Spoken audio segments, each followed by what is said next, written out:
The crowds demand vengeance, and tonight came the first hangings.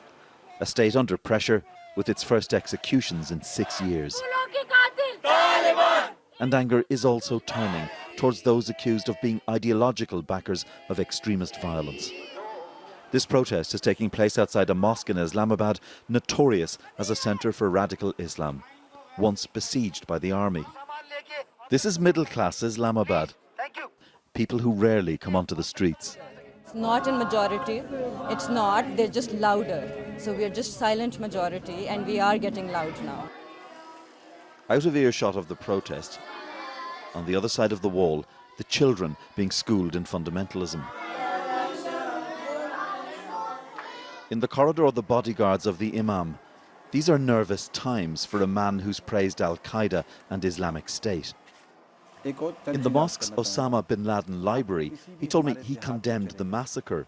But do you believe that it is time for the Taliban to stop? They won't stop. Whoever tells them to stop will become their enemy. They will say, you just want to wipe out our struggle. And I don't think that this will solve the problem.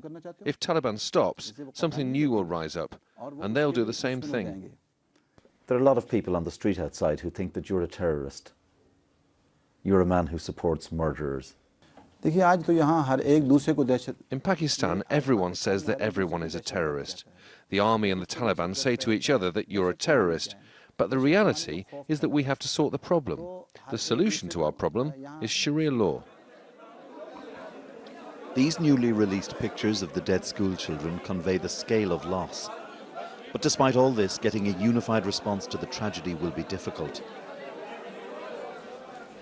The military and politicians don't trust each other here, though today the Prime Minister met with army chiefs, both pledging a hardline response to this destruction. The state has now begun its response to the massacre, but in a fragile political system with divisions between the politicians and the military and within the military itself, the challenge of defeating the Taliban could not be greater. Fergal Keane, BBC News, Islamabad.